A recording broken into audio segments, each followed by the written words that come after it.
Bismillahirrahmanirrahim. Assalamualaikum warahmatullahi wabarakatuh. Alhamdulillahi rabbil alamin. Wa bihi nasta'inu ala umurid dunya waddin. Wassalatu wassalamu ala ashrafil anbiya wal mursalin. Sayyidina wa habibina wa syafi'ina maulana Muhammadin sayyidil mursalin.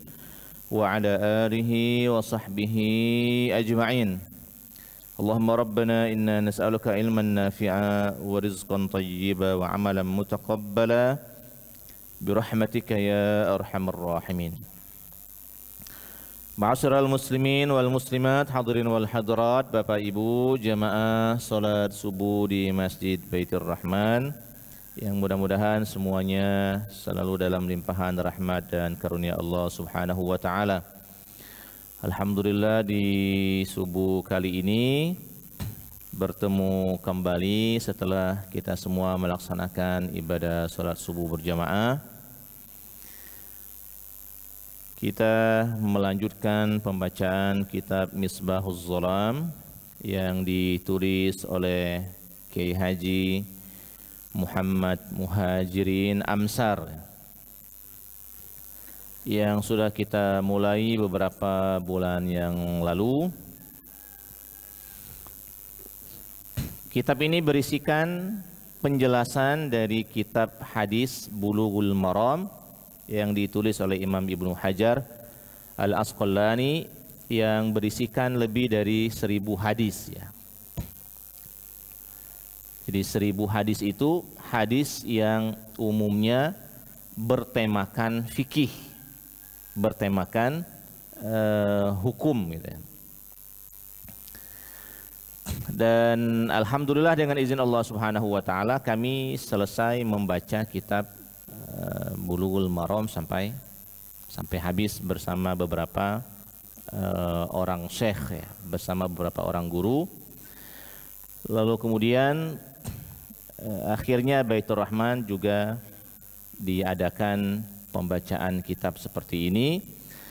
Ya, mudah-mudahan ini ada kebermanfaatannya khususnya untuk pengetahuan keberagamaan kita dalam ranah hukum syariat ya. Kita langsung masuk ke beberapa hadis yang bisa kita baca pada subuh kali ini. Hadis yang pertama, bismillahirrahmanirrahim. Wa an Ibni Abbasin radhiyallahu anhu qala. Dari Ibnu Abbas. Ibnu anak, Abbas nama orang. Berarti dari anaknya Abbas. Anaknya Abbas ini bernama Abdullah. Abdullah.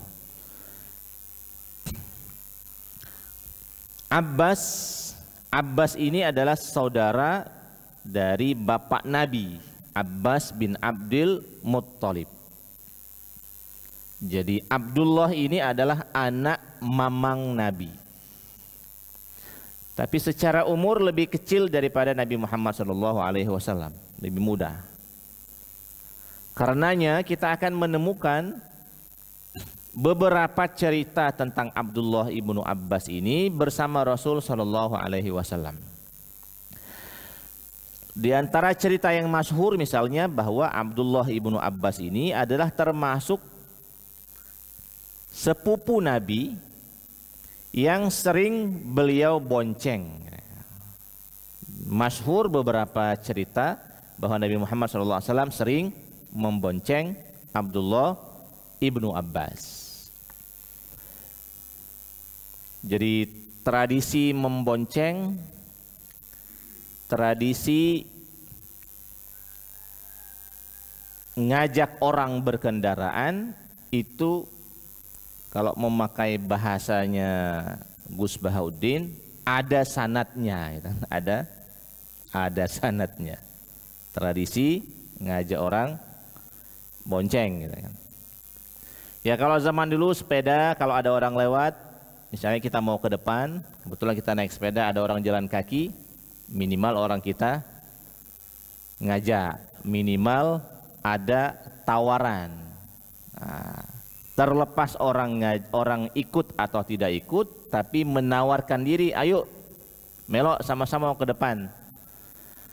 Itu sudah menjadi bagian akhlak yang terpuji. Nawai, bahasa orang Palembang ya, nawai. Nah, begitu juga dengan model kendaraan yang lain, motor, mobil dan seterusnya. Jika memang satu arah lalu kemudian kita juga tidak terlalu buru-buru, saya kira ini menjadi bagian contoh yang bagus untuk diterapkan. Karena kadang yang ditawari itu juga tidak serta-merta mau sebenarnya ya. Kadang-kadang mereka juga memilih untuk jalan kaki, tapi ditawari itu sesuatu hal yang sangat senang, sangat luar biasa. Nah, di antara hal yang saya rasakan dari pembelajaran kehidupan dengan masyarakat, terutama di masyarakat kami di Ogan Ilir, terutama sekali di Desa Sakatiga, itu orang nawari itu berkali-kali gitu kan. Bahkan model tawarannya bukan model tawaran bonceng, bukan. Model tawarannya itu lebih sering kita dapati tawaran mampir ke rumah. Payo diaturi nak singgah dengan kami gitu. Sekali nawari. Agak ngomong lagi kan, payo diaturi. Bahkan sampai pada taraf ngajak tidur. Payo nak tidur dengan kami diaturi. Ini luar biasa sekali kan. Jadi memang dulu itu tradisi saling datangi rumah sampai akhirnya tidur di rumah keluarga sahabat, itu adalah bagian dari kenangan yang menurut saya indah sekali ya. Saling datangi, orang itu kalau bersahabat saling datangi rumah dan saling tidur di rumah masing-masing. Payo diaturi kan, tidur dengan kami. Kapanlah sudah masuk rumah, kami ini dah katik loka katanya kan. Tapi keluar juga loka itu kan. Kami dah katik loka kan, maksudnya tapi keluar tehnya keluar gitu kan. Tapi sebutannya kami dah katik loka. Ini menurut saya adalah hal yang sangat indah. Saya jadi teringat, ini lintasan pikiran. Saya jadi teringat dengan kisah salah seorang atau kisah Rasulullah SAW saat beliau awal-awal ada di Madinah. Kata Rasulullah SAW, sekali waktu beliau ada tamu. Tetapi di rumah beliau ini tidak katik loka, tidak katik makanan. Akhirnya Rasul menawarkan kepada para sahabat, siapalah kira-kira yang bisa menerima tamu yang bakal datang dengan saya. Kebetulan di rumah tidak katik apa-apa, tidak katik jamuan, tidak lemak lah kira-kira kalau ada tamu datang ke rumah Nabi, tidak katik jamuan. Nah, ma'asyiral muslimin, akhirnya ada sahabat muhajirin atau ada sahabat ansor yang akhirnya angkat tangan. Saya saja ya Rasulullah mau menerima tamu. Akhirnya Rasul mengarahkan ke rumah sahabat ansor ini. Sahabat ansor ini sahabat asli Madinah ya. Diarahkan. Kemudian sahabat ansor ini pulang ke rumah. Lalu kemudian kata istrinya, ngapo ngajak tamu ke rumah? Kita juga udah ngasih makanan. Ado-ado makanan cukup untuk anak kita. Untuk kita berdua laki bini ini lagi dah katik makanan. Nah, kata sahabat ini pokoknya aman ke dulu. Anak kita aman ke dulu. Kalau dia nangis aman ke dulu. Kalau lah malam gancang diajak tidur, ini tamu, tolong makanan untuk anak tadi dipersiapkan untuk tamu ini. Nah, nanti saat tamu ini datang, lalu kemudian ditawarkanlah makanan. Ini keluarga ini sengaja mematikan lampu. Sengaja mematikan lampu. Ya bukan lampu listrik begini ya, lampu pelita itu ya. Taruhlah habis minyak, taruhlah kan, habis minyak. Habis minyak. Kemudian saat tamu ini makan, seakan-akan yang di belakang itu juga huru hilir, kira-kira repot-repot seperti itu, seakan-akan suasananya juga suasana makan. Tapi sebenarnya bukan suasana makan. Karena makanan cuma untuk tamu itulah. Makanan cuma untuk satu orang itu. Kemudian setelah itu malam berlalu dan kemudian besok paginya sahabat Nabi yang menerima tamu ini bertemu dengan Rasul Shallallahu Alaihi Wasallam dan tentu saja Rasul Shallallahu Alaihi Wasallam sudah diberi kabar berita tentang kejadian semalam. Terus kata Rasul apa? Dhahikallahu. Ini kalau diterjemahkan secara literally tidak bagus. Allah tertawa. Allah tertawa. Kata Rasul, Allah itu senengnya dengan apa yang kalian perbuat tadi malam. Kalian dua laki bini lapar, anak kalian juga lapar demi mengutamakan tamu. Nah, akhirnya cerita ini menjadi dasar turunnya firman Allah Subhanahu wa taala, wa yu'siruna ala anfusihim walau kana bihim khasasah. Orang muhajirin itu di antara kelebihannya dia ini mau membahagiakan orang, mendahulukan orang lain, terutama dalam bab makan dan minum, walaupun sebenarnya dia sendiri berkebutuhan. Jadi itu sifat orang muhajirin. Itu sifat orang Ansor. Sifat penduduk asli Madinah. Galak nawai, ya kira-kira begitu ya. Sifat asli orang Madinah itu, sifat asli budayanya galak nawai, galak berbagi, ngomong dekati loka tapi masih ada loka, walaupun sebenarnya loka itu disimpan untuk orang lain tapi akhirnya diberikan kepada tamu itu. Nah, ini cerita, sekelumit cerita yang bagus dari teladan sahabat-sahabat Nabi Muhammad SAW. Balik lagi, wa an Ibni Abbas, dari anaknya Ibnu Abbas radhiyallahu anhu qala, berkata, qala Rasulullah sallallahu alaihi wasallam, Rasul sallallahu alaihi wasallam bersabda, ya'ti ahadakum asyaitanu fi salatihi. Kata Rasulullah sallallahu alaihi wasallam, seseorang itu kalau dia sedang melaksanakan ibadah salat, dia nanti didatangi oleh syaitan. Jadi ini kata Ustadz Umar Mittah, saya ingat dalam beberapa kajian beliau, orang itu kalau sedang sholat itu tidak mungkin setan itu akan membiarkan. Landasannya hadis ini. Orang kalau mau menuju ke sebuah aktivitas yang bagus, ibadah, baik ibadah ritual maupun ibadah sosial, mesti setan itu tidak akan mungkin membiarkan begitu saja. Persilahkan gitu kan, tidak mungkin.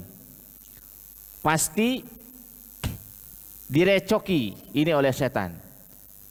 Nah, cara merecokinya adalah diantaranya adalah fayanfukhu fi maq'adatihi. Setan ini nanti salah satunya adalah dia nanti akan menghembus, memberikan hembusan-hembusan, mohon maaf, ke bagian belakang kita ini, ke dubur kita ini, dihembusnya, ditiupnya. Fayukhayyalu ilaihi annahu ahdasa. Lalu tiba-tiba kita merasa ragu, aku ini batal apa tidak ya? Ya, keraguan-raguan itulah yang akhirnya membuat kita tidak khusyuk. Selangkah dua langkah baru masuk masjid, caknya batal aku nih. Tapi dia memang batal lah kate hal-hal yang pasti kan, ragu kan, ragu. Padahal dari rumah sudah wudu, masuk masjid baru nak narok sejadah, akhirnya keluar masjid lagi misalnya. Nah, keraguan-keraguan seperti ini. Tetapi dia sebenarnya walam yuhdis, dia sebenarnya belum batal. Maksudnya belum ada hal yang nyata yang dia pastikan dia batal. Misalnya belum ada, dia misalnya tidak sentuhan dengan lawan jenis selama perjalanan, tidak ada suara yang terdengar, tidak ada aroma yang terdengar, tidak ada beser, mohon maaf misalnya kan. Tapi ragu saja seperti itu. Nah, model seperti ini adalah model yang sering dilakukan oleh syaitan dalam membuat keraguan-raguan. Nah, maka kata Rasulullah SAW, faiza wajada zalika, jika seandainya seseorang mendapati kondisi seperti itu, fala yansarif, janganlah dia pergi, janganlah dia berpaling dari ibadahnya, hatta yasma'a sautan au yajida rihan, sampai benar-benar dia mendengar suara, suara dia batal, suara kentut, au yajida rihan, atau dia mendapati aroma. Nah, ini saya bawa kentut ini. Tapi biasanya kita itu faham mana aroma kentut kita, mana yang bukan kan. Nah, ini saya bawa kentut, tapi kayaknya bukan ini kentut yang sering keluar dari kita. Berarti yang batal orang lain, bukan kita kan. Nah, jadi masalah ibadah yakin saja, Pak, yakin saja. Ini satu bab tentang batal dan tidak batalnya. Sebenarnya ada bab lain tentang rokaatnya. Orang kalau sholat sendirian terutama sering terjadi ini lupa. Ini rokaat kedua atau rokaat ketiga ini. Ini rokaat kedua atau baru rokaat pertama. Nah, dalam keraguan-raguan seperti itu berjalan saja, maksudnya yakin saja, jangan dibatalkan sholatnya, maju saja. Kalau seandainya tetap masih ragu, maka ambil hitungan yang paling yakin. Satu atau dua, berarti satu paling yakin, ambil yang satu. Dua atau tiga, dua yang paling yakin, tiganya tidak usah diambil. Berarti kita berjalan di dua rokaatnya. Nah, dalam keraguan-raguan seperti ini, kita butuh meyakinkan diri kita sendiri, seperti itu ya.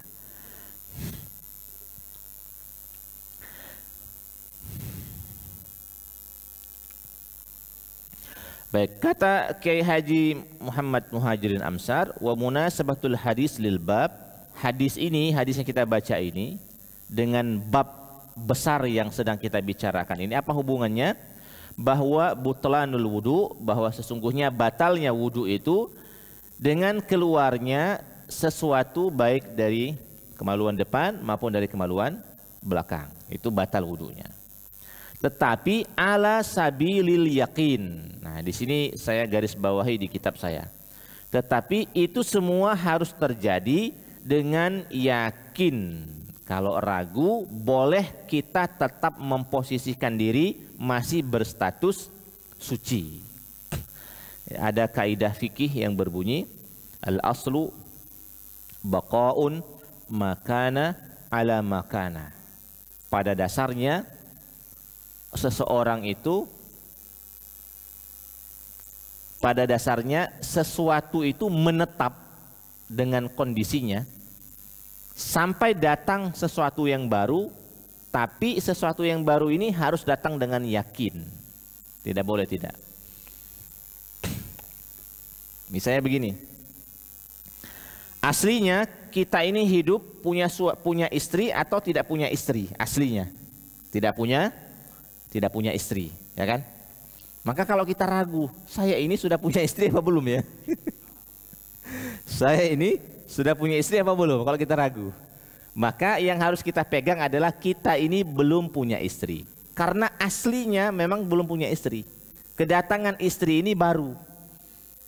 Kalau seandainya kedatangan istri ini disertai dengan dalil-dalil yang yakin, ada kartunya, ada buku nikahnya, ada bukti-bukti akad nikahnya, barulah berubah status kita ini dari bujangan menjadi bersuami. Nih, pada dasarnya kita lahir di muka bumi ini tidak membawa sesuatu apapun. Maka kalau ditanya, ini aqua milik siapa? Ini bukan aqua sih. Ini air mineral punya siapa? Jawabannya pasti bukan punya saya, karena pada dasarnya saya lahir di muka bumi ini tidak membawa apapun. Nah, sekarang kalau saya mengatakan ini punya saya, mana dasarnya, mana landasannya? Landasannya mana? Landasannya jual beli, jelas. Landasannya hibah pemberian, jelas. Tapi kalau kita hanya mengaku-ngaku saja, sepertinya ini punya saya, tapi dalil yakinnya tidak ada, maka ini tidak bisa dianggap sebagai sesuatu hal yang sah.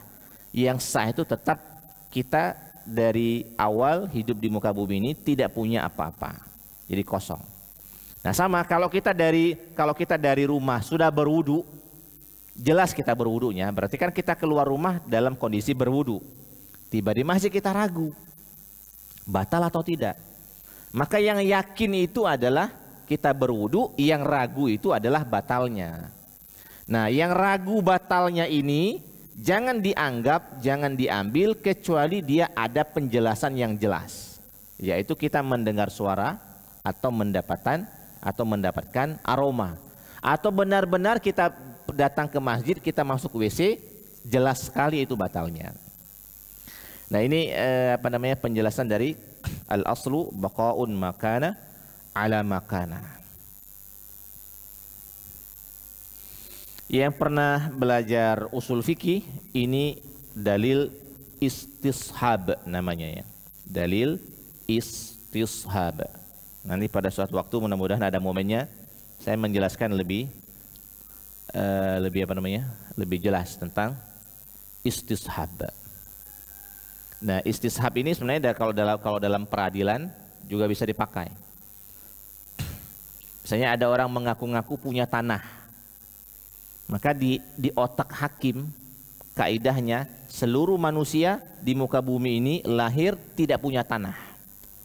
Itu dalil yakin gitu. Kalau dia mengaku-ngaku punya tanah, ini butuh dalil penjelasan baru. Mana bukti kamu punya tanah? Kalau dia bisa membuktikan, ini suratnya, ini akad jual belinya, ini saksinya segala macam, nah barulah hakim akan merubah status orang ini yang aslinya lahir tidak punya tanah, sekarang menjadi punya tanah dengan dalil-dalil yang yakin. Tapi kalau dia tidak bisa membuktikan, walaupun benar misalnya ada akad jual beli, tapi tidak ada bukti-bukti yang nyata di hadapan hakim, maka hakim bisa memutuskan dengan dalil istishab, bahwa pada dasarnya Anda lahir di muka bumi tidak punya tanah. Petunjuk punya tanahnya masih dangkal. Akhirnya keputusannya kamu tetap tidak punya tanah, diputuskan. Nah, berarti tanahnya kalah dia kan. Berarti dia kalah dalam persidangan. Baik, hadis nomor 2 mirip-mirip. Walil hakim an Abi Sa'idin marfu'an idza jaa ahadukumus syaitanu faqala innaka ahdasta falyakul kadzabta. Ini visualisasi kata Nabi Muhammad SAW. Jika seandainya setan datang kepada kalian, ya datang di sini kan tidak jelas juga kan karena gaib kan. Faqala, lalu kemudian setan membisikkan, innaka ahdasta, kamu sudah batal. Wudhu kamu sudah batal, sholat kamu sudah batal. Seakan-akan ada bisikan seperti itu. Falyakul, maka katakanlah kazabta. Nggak, kamu bohong. Maksudnya nggak, itu nggak benar gitu kan. Nah, tapi ngomongnya jangan diomongkan di lisan. Terutama kalau kita lagi sholat kan, Allahu Akbar ragu. Aku ini batal apa tidak? Nggak, aku tidak batal. Nah, itu batal sholatnya berarti kan. Maksudnya jangan diomongkan di lisan. Cukup dilawan di dalam hati. Nggak, saya tidak batal. Kayak gitu kan. Nah, ini dalil yang kedua. Kata Syekh Muhajirin Amsar, famaji'us syaitan ilal mukhatabina dalilun ala subutil waswasah. Jadi kehadiran setan itu diantara petunjuknya adalah muncul waswasa. Waswasa itu bahasa Arab. Bahasa kitanya sama, waswas. Jadi waswas itu dominannya ya, muncul dari bisikan setan, dominannya waswas itu. Ada orang yang mohon maaf, ada orang yang kadang-kadang wudunya terlalu hati-hati, itu juga sebenarnya agak kurang bagus juga, terlalu ya. Ya sudah dia cuci muka, diulanginya lagi nyuci muka kan, tidak puas itu kan. Terus dia nyuci tangan, sudah nyuci tangan, ngulang bacaan lagi dia kan. Diusapnya lagi muka. Ini was-was yang terlalu berlebihan. Ada orang seperti itu, ada. Tapi saya tidak melihat atau belum melihat di Baitur Rahman. Di tempat lain ada. Was-was, benar-benar was-was. Sudah wudu, cak ragu dia kan. Balen lagi dia wudu kan. Balen lagi dia wudu. Nah, berikutnya yang sering terjadi juga was-was dalam takbiratul ihram.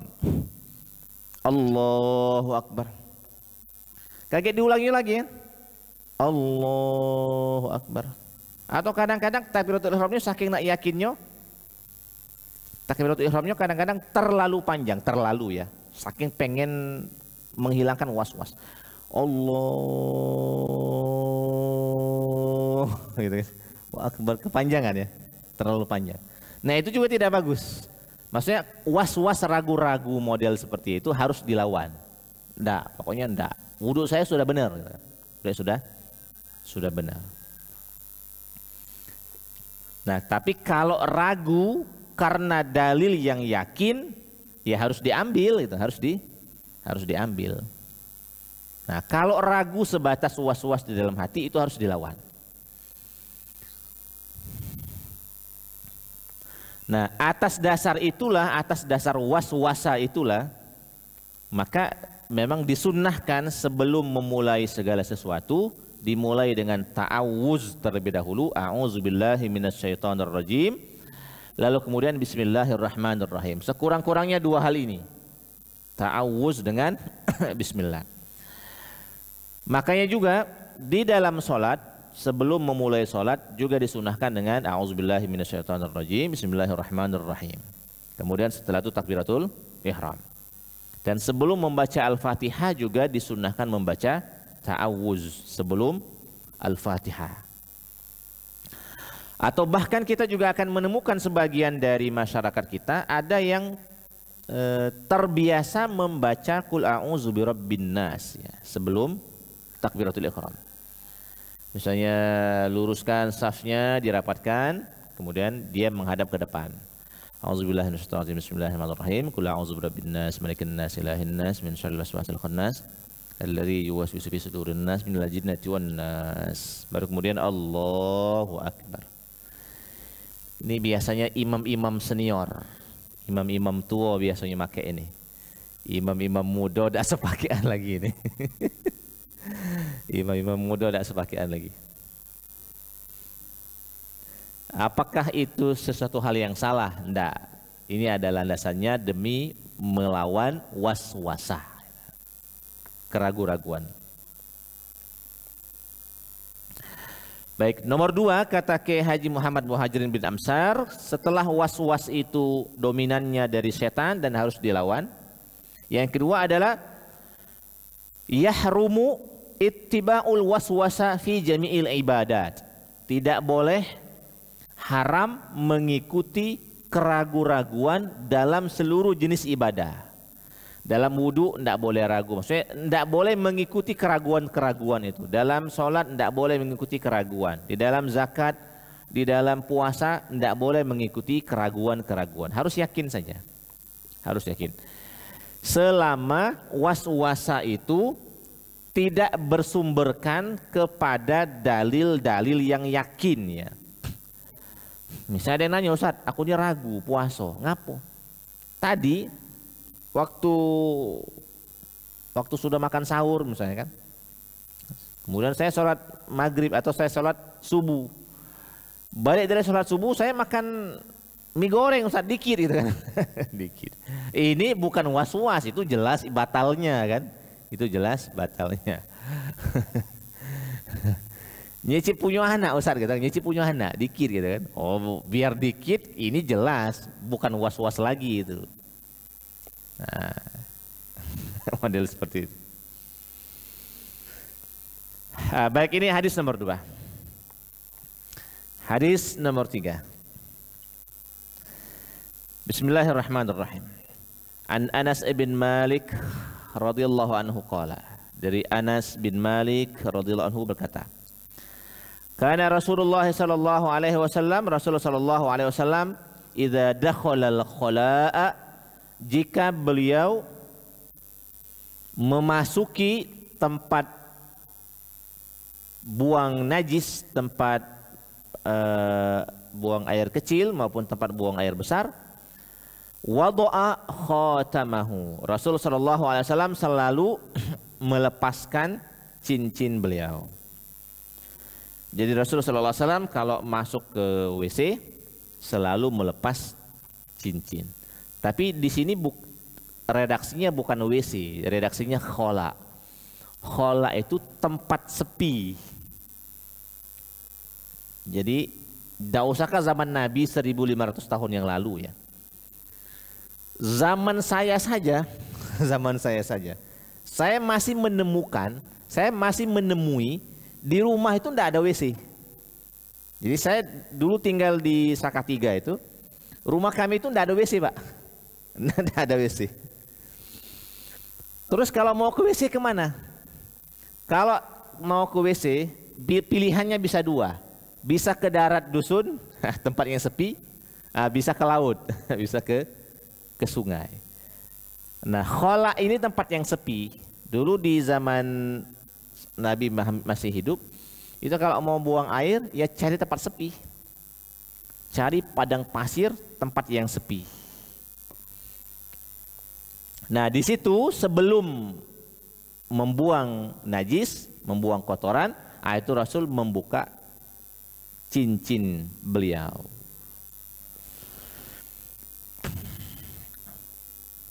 Baik, yang pertama kata Kiai Haji Muhammad Muhajirin Amsar dari hadis ini, "Fattabiru bikana huna dalilun alal mudawama." Dari hadis ini kata Kiai Haji Muhammad Muhajirin Amsar didapati faedah. Yang pertama, Rasul itu selalu melepaskan cincin kalau mau buang hajat. Jadi selalu, bukan sekali, bukan, selalu. Itu yang pertama. Yang kedua, kenapa Rasul selalu melepaskannya? Karena wa innama wada'a sallallahu alaihi wasallam khatamahu li'annahu mankusun bilafzin Muhammadur Rasulullah. Karena cincin Rasulullah sallallahu alaihi wasallam ini mankus, diukir, tulisan Muhammad baris pertama, Muhammad baris pertama, baris kedua Rasulu, baris ketiganya Allah, 3 baris. Muhammad, Rasul, Allah, 3 baris. Nah, karena alasannya kenapa Nabi selalu melepaskan cincin beliau itu kalau mau buang hajat, alasannya karena ada tulisan itu. Dan tulisan itu tulisan yang terlalu mulia untuk diajak aktivitas yang kotor seperti itu, aktivitas najis. Karena di dalamnya ada ismullah wa ismu anbiya'ihi. Karena di dalamnya ada nama Allah dan ada nama Rasul. Jadi itu alasannya. Jadi kalau seandainya mau masuk ke kamar mandi, mau masuk WC, jika di sebagian aksesoris yang ada di tangan kita ada tulisan-tulisan nama Nabi, nama Allah, terutama yang 2 ini ya, itu jangan dibawa ke kamar mandi.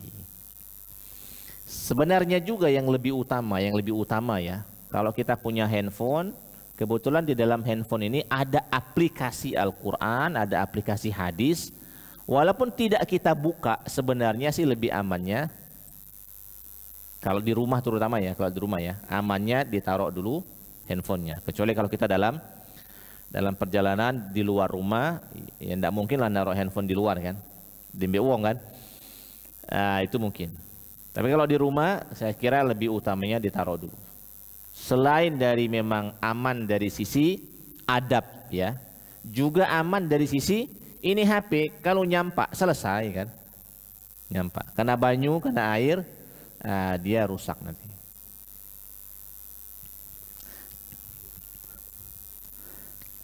Lagian kalau kita bawa HP ke kamar mandi itu durasinya kadang-kadang lebih lama.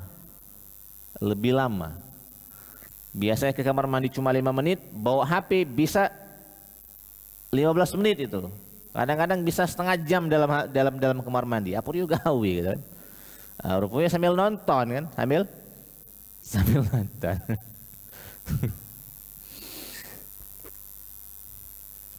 Saya kira nonton yang paling enak itu bukan di WC. Tetap di tempat, ya di depan TV, di atas sofa, itu yang paling enak. Nah, samalah kalau ada yang merokok di kamar mandi. Saya juga masih mikir, merokok itu yang paling lemah itu di kamar mandi. Apa merokok itu sengajonian, duduk di pojok kursi misalnya kan, kaki diangkat dikit gitu kan, sambil nonton. Saya kira masih enak di situ, saya kira ya, karena saya bukan perokok. Tapi banyak juga akhirnya orang yang merokoknya masih di kamar mandi. Mungkin ada rasa-rasa lain mungkin ya. Saat ngisep, nah, saat ngisep seperti itu mungkin ada rasa-rasa lain. Ada keunikan-keunikan tersendiri kan. Apalagi kalau di WC yang di samping sungai misalnya kan, itu banyak orang yang ke sana bawa rokok, memang sengaja bawa rokok. Ayo ngodot dulu kan. Rupanya ngodot dulu itu persiapan nak ke WC tadi kan. Nah itu beda ininya, beda persepsi. Baik, ini yang ketiga. Yang berikutnya ma'asyiral muslimin. Wa anhu, masih dari Anas bin Malik radhiyallahu anhu, qala kana Nabi sallallahu alaihi wasallam idza dakhala al-khala, Rasul kalau menuju tempat sepi untuk buang hajat, qala, berkata, Allahumma inni a'udzubika minal khubusi wal khaba'is. Beliau selalu memulainya dengan membaca doa sebelum masuk ke kamar mandi itu, sebelum masuk ke WC. Beliau selalu memulainya dengan doa Allahumma inni a'udzubika minal khubusi wal khaba'is. Tapi membaca doa itu sebelum ya. Sebelum masuk WC, sebelum buang hajat.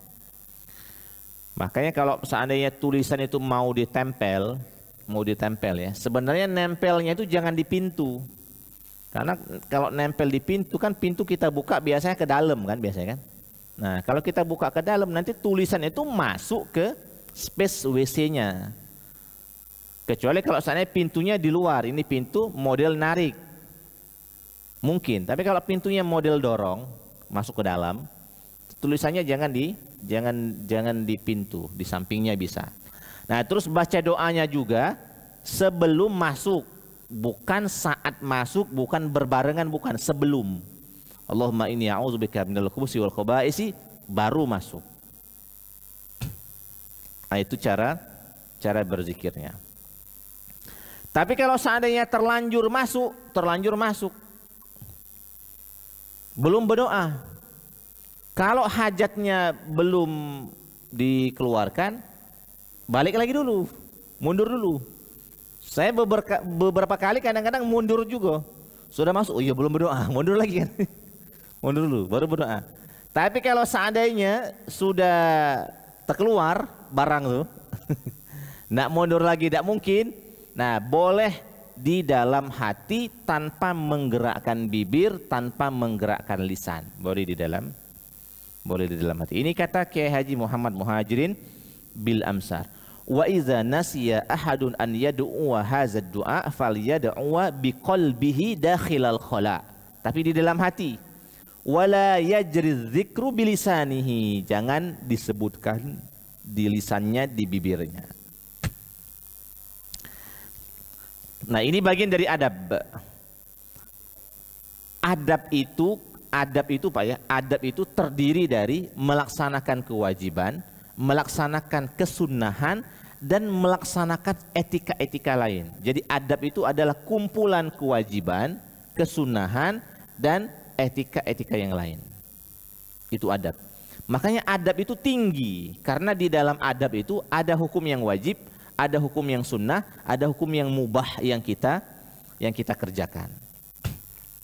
Misalnya ada orang ngomong beradablah dalam sholat, itu tinggi, berarti kerjakanlah yang wajib, kerjakanlah yang sunnah, jangan kerjakan yang makruh, jangan kerjakan yang haram, dan kerjakanlah pelengkap-pelengkapnya.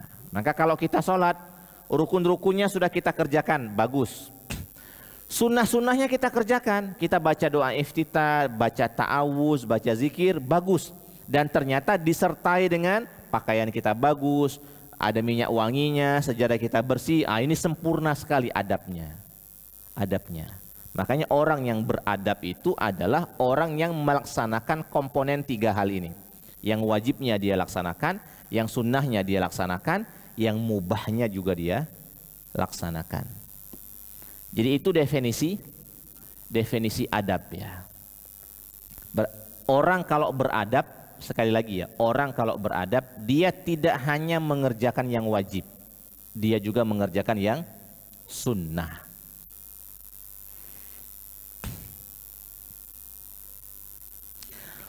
Nah, apa makna doa tadi? Makna doa ini wa fassarul muhaddisun. Kebanyakan dari ahli hadis menafsirkan doa Allahumma inni, ya Allah, inni sesungguhnya saya a'udzu berlindung bika kepadamu minal khubusi. Khubus di sini adalah setan laki-laki, dzukranus syayatin wa al khaba'is, dan saya juga berlindung dari setan wa unusatihim, dan setan nyebutnya perempuan apa betina ini nyebutnya? Dan setan perempuan ya, perempuan begini. Jadi saya berlindung dari setan laki-laki dan setan perempuan. Jadi setan itu kan hidup bersama kita. Hidup bersama kita. Apa yang bisa menghalangi setan dari melihat kita? Yang menghalanginya adalah zikir. Maka kalau kita lepas baju berzikir, setan tidak bisa melihat fisik kita. Mohon maaf lagi, kalau seandainya suami istri sedang satu kamar dan seterusnya, dimulai dengan berzikir, itu setan tidak bisa menyaksikannya, tidak bisa seakan-akan ada tabir, seakan-akan ada tabir. Kita kalau keluar rumah dimulai dengan zikir, Bismillahirrahmanirrahim, wala haula wala quwata illa billah, itu setan nak masuk ke kendaraan kita itu agak susah. Dimulai dengan zikir. Makanya penting sekali memulai segala sesuatu dengan zikir supaya setan tidak melok. Sebelum kita makan, kita mulai dengan bismillah, itu setan nak melok tidak bisa. Nak melok makan itu ya. Tapi kalau seandainya aktivitas yang kita lakukan tidak kita mulai dengan zikir, itu setan ini minimal walaupun dia tidak melok nian, minimal dia ini ada di sekeliling kita ini. Ada di sekeliling kita. Makanya kalau kita sebelum ke kamar mandi baca doa supaya setan tidak melihat fisik. Karena di dalam dunia ruqyah ya, kita sering mendengar ada setan, ada jin ya. Ada setan dari kalangan jin. Ada setan dari kalangan jin. Begini, jin itu makhluk Allah Subhanahu wa taala. Ada yang baik, ada yang buruk. Nah, yang buruk ini setan. Saya ulangi, setan itu selalu buruk. Setan itu selalu buruk. Penjahatnya makhluk halus itu setan. Bosnya itu iblis. Bosnya itu iblis.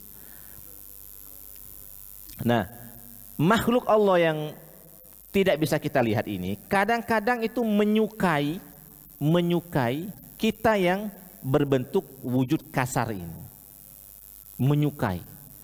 Maka jangan sampai kita ini disukai oleh setan. Setan senang misalnya dengan fisik kita. Bahaya ini. Ini bahaya ini. Kalau setan laki-laki senang dengan fisik kita, tambah bahaya. Setan perempuan senang dengan fisik kita, bahaya juga. Bahaya juga. Khawatirnya nanti terlalu banyak bisikan-bisikan yang tidak bagus, yang berhubungan dengan fisik. Gitu. Nah, makanya Nabi Muhammad SAW juga punya kebiasaan sebelum tidur membentangkan kedua tangan seperti doa seperti ini, membaca Al-Falaq An-Nas 3 kali, kemudian ditiupkan, kemudian diusapkan ke seluruh tubuh. Nabi bae ngawekan itu, mengerjakan itu ya. Kita kok lesu gitu kan. Terus terang saya pribadi juga tidak rutin juga. Kadang-kadang males. Padahal tidak seberapa menit baca Al-Falaq, baca An-Nas 3 kali, tiupkan, lalu kemudian diusapkan ke seluruh tubuh. Dan ini bisa dilakukan untuk diri kita sendiri, bisa juga dilakukan untuk orang lain. Misalnya anak kita masih tidur, kita embuskan, kemudian kita usapkan. Bisa, itu bagian dari terapi zikir dan terapi ruqyah mandiri lah bahasanya ya, untuk kita semua. Jadi jangan lupa berdoa sebelum naik kendaraan, sebelum keluar rumah, supaya setan tidak masuk ke kendaraan. Kemudian saat melepaskan pakaian, saat bersama keluarga, bersama istri, jangan lupa berdoa. Kemudian saat masuk kamar mandi juga jangan lupa jangan lupa berdoa, dan saat yang lainnya. Terakhir, wa an Anas radhiyallahu anhu qala, dari Anas radhiyallahu anhu berkata, kana Rasulullah sallallahu alaihi wasallam yadkhulul khala, Rasulullah sallallahu alaihi wasallam saat memasuki kamar mandi, saat masuk ke WC, fa ahmilu ana wa gulamun nahwi idawatan min ma'in wa anazatan fayastanji bil ma'i. Kata Anas, Rasulullah sallallahu alaihi wasallam saat ke kamar mandi itu kami melok. Waktu itu kan Anas masih kecil. Kami melok. Dan saya yang masih kecil ini membawakan untuk Nabi itu idawatan.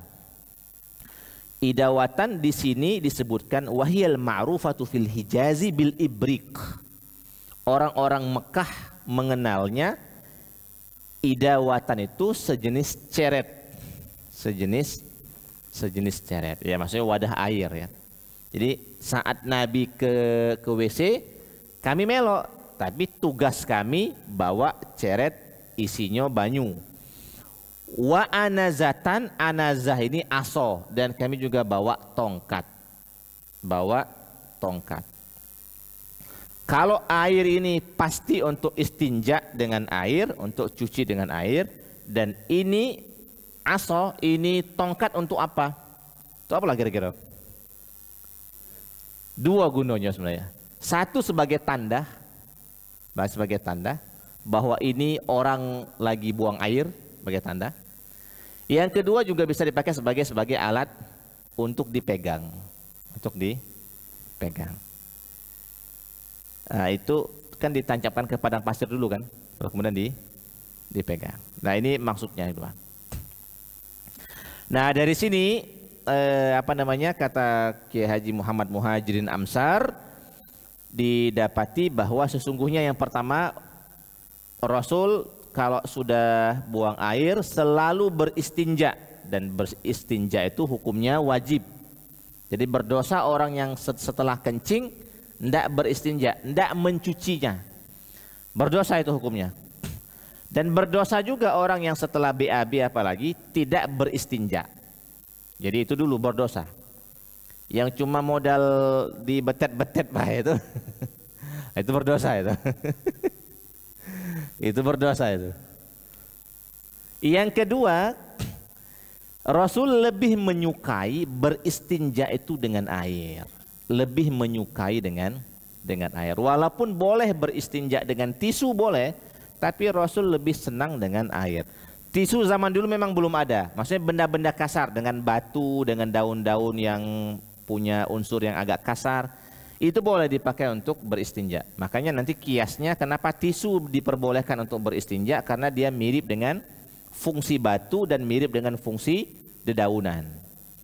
Nah, tapi selagi masih ada air, lebih utama beristinja itu dengan air, atau menggabungkan dua hal. Dengan tisu, setelah itu dengan air, atau dengan air setelah itu dengan tisu, boleh dibalik. Itu lebih utama. Jadi Allah itu sangat, wallahu yuhibbul mutahhirin. Allah itu senang orang yang bersuci, orang yang terutama sangat berhati-hati sekali dalam mencuci setelah mereka beristinja. Ya, kira-kira itu ya di poin yang terakhir yang ingin saya sampaikan. Nggak ada bel ya? Saya kira kita cukupkan dulu sampai di sini. Mohon maaf atas segala kesalahan dan kekurangan, kepada Allah Subhanahu wa taala kita mohon ampun. Seperti biasa saya tetap memberikan waktu jika ada hal-hal yang pengen ditanyakan, dikonfirmasi sebelum kita istirahat dan sebelum kita pulang ke aktivitas masing-masing. Kami persilahkan. Ya, Ustadz Ridwan.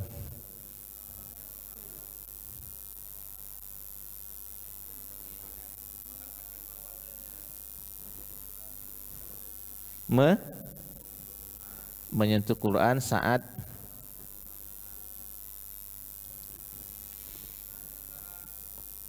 dari segi dalil rasa-rasanya belum ketemu, sebabnya mushaf Quran itu kan dibuat setelah Rasulullah wafat, artinya pada zaman Abu Bakar Siddiq atas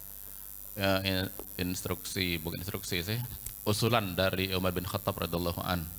Iya. Nah, jadi mana mungkin Rasulullah melarang sesuatu yang saat itu mushafnya belum ada. Oke.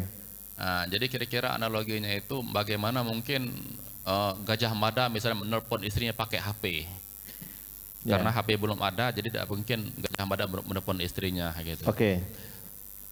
Mohon penjelasannya, rentetan berpikir Imam Syafi'i bagaimana sampai kesimpulan bahwasanya menyentuh Quran itu dilarang. Oke. Itu yang pertama. Yang kedua, misalnya sholat zuhur pada rakaat yang keempat katakanlah ragu, ini 3 atau 4. Terus tadi kan dipilih yang 3 yang terkecil. Yang 3 ya. Nah, maka ditambahlah serkan lagi sampai salam. Setelah zikir-zikir, doa, mikir dia ini. Ternyata sedang mikir-mikir, yakin dia tadi sebenarnya sudah 4 sebenarnya itu. Nah, dengan ditambah menjadi 5 akhirnya. Nah, kondisi seperti ini, apakah harus sujud sahwi atau gimana? Demikian Ustaz. Assalamualaikum warahmatullahi wabarakatuh. Assalamualaikum warahmatullahi wabarakatuh. Baik Bapak Ibu semua, saya jawab dulu pertanyaan nomor 2. Kata guru dulu, jawab dulu yang mudah kan. Ragu 3 rakaat apa 4 rakaat? Akhirnya kita ambil yang 3 rakaat. Terus kita tambah lagi 1 rakaat. Kemudian habis itu kita duduk, kemudian salam kanan, salam kiri, terus berzikir. Saat berzikir masih terbayang kita nih, masih terpikir masalah 3 dengan 4 tadi. Akhirnya muncul keyakinan, caknya aku inilah sudah 4, berarti dengan nambah sikok jadi 5, kan? Bagaimana dengan ibadah saya? Yang pertama, karena ibadahnya sudah selesai salam kanan dan salam kiri, ini sebenarnya ibadahnya sudah selesai. Karena dia sudah selesai, maka dia diperbolehkan untuk mencukupkan diri dengan apa yang sudah selesai ini. Yang pertama ya, boleh, tidak wajib, boleh mencukupkan diri dengan apa yang sudah selesai. Apalagi kalau seandainya keyakinan dia muncul 4 atau 5 itu hanya versi dia sendiri. Kecuali kalau muncul keterangan misalnya dari anak atau dari istri yang melihat, ngapa tadi sholatnya 5 kali misalnya kan, 5 kali misalnya kan. Nah mungkin saat terjadi opsi yang kedua, misalnya ada informasi keterangan tambahan dari orang lain, dan orang lain memang menyaksikan dengan benar-benar bahwa sholat kita itu jadinya 5 rakaat. Nah maka dalam bab inilah sebenarnya tata aturannya, kalau kita ragu, sholat kita ragu 3 apa 4, 4 apa 2 apa 3. Kalau kita ragu, kita komitmen dengan hitungan yang paling kecil, lalu kemudian nanti sebelum salam ditutup dengan sujud sahwi terlebih dahulu. Kalau sudah ditutup dengan sujud sahwi, terjadilah yang terjadi. Maksudnya itulah kemampuan maksimal kita dalam berusaha melaksanakan ibadah di waktu itu. Nah, jadi ini pilihannya. Tapi kalau seandainya pilihannya pengen diulang, itu terserah, itu boleh. Apalagi kalau sholatnya sendirian boleh. Tapi kan kalau sholatnya berjamaah, sudah salam kanan, sudah salam kiri, terus imam ngomong, ayo kita ulang be semayang. Ah ini tidak bagus ini, tidak bagus. Karena melibatkan banyak orang, tidak bagus seperti itu. Makanya harus seyakin-yakinnya. Kalau kita dewean gampang ngulangnya. Ngajak banyak orang, ayo beri jola kata jamaah. Tidak kado aku nak ngulang lagi. Untung bae aku semayang katanya kan. Untung bae aku semayang. Baik, nomor 2. Terkait dengan larangan memegang mushaf bagi orang yang berhadas. Bagaimana mungkin ada larangan memegang mushaf, padahal mushaf itu sendiri di zaman Rasul belum ada. Jadi memang benar mushaf di zaman Rasul belum ada. Tapi yang belum ada itu mushaf 30 juz. Mushaf dari Al-Fatihah sampai An-Nas dalam satu buku. Itu memang belum ada. Tapi juz'un minal mushaf, sebagian dari mushaf itu sudah ada. Misalnya tulisan tangan Ali bin Abi Thalib yang dikumpulkan oleh beliau beberapa ayat jadi pegangan beliau, yang selalu beliau taruh di sarung pedangnya misalnya. Atau tulisan-tulisan tulisan-tulisan berupa surat-surat Nabi. Nabi kalau ngirim surat kadang-kadang mengutip ayat Al-Quran. Mengutip ayat Al-Quran. Nah, dari sebagian dari mushaf yang pernah tertulis itulah, akhirnya kita menemukan riwayat. Riwayatnya berbunyi begini. Dulu Nabi Muhammad SAW pernah menulis beberapa surat kepada beberapa orang. Anna fil kitabil ladzi katabahu Rasulullah sallallahu alaihi wasallam li Amr ibn Hazm. Surat Nabi itu baik kepada non muslim maupun kepada muslim ya. Nah, ini surat Nabi kepada sahabat beliau Amr bin Hazm. Bunyi surat Nabi itu alla yamassal Qur'ana illa tahir. Untuk tidak memegang Quran kecuali dalam kondisi tahir, bersih, suci. Nah, jadi memang belum ada mushaf 30 juz, tapi juz'un, sebagian dari mushaf itu sudah ada. Ya, misalnya mohon maaf, misalnya ada tulisan Arab di tisu sini, misalnya ini dulu misalnya pelepah kurma misalnya ya. Nah, gara-gara ini di pelepah kurma ini ada tulisan Al-Qur'annya, maka di antara adabnya memegang pelepah kurma ini dengan cara bersuci terlebih dahulu. Jadi itu sebenarnya landasannya. Walaupun sekali lagi ini kasus ini adalah kasus khilafiyah di antara para ulama, tapi dalam mazhab Syafi'i sangat direkomendasikan untuk memegang baik juz'un minal Quran atau mushaf 30 juz dalam kondisi bersuci. Jadi kira-kira itu lebih dan kurang dari pertanyaan Ustadz Ridwan ya, Pak Ridwan, tentang dua hal yang tadi ditanyakan. Kami persilakan kalau ada yang lain. Ya, Siko lagi. Assalamualaikum warahmatullahi wabarakatuh.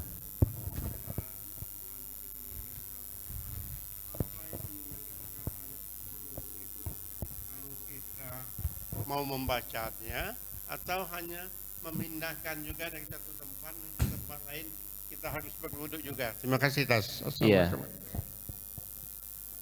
Jadi tadi saya bicara adab ya.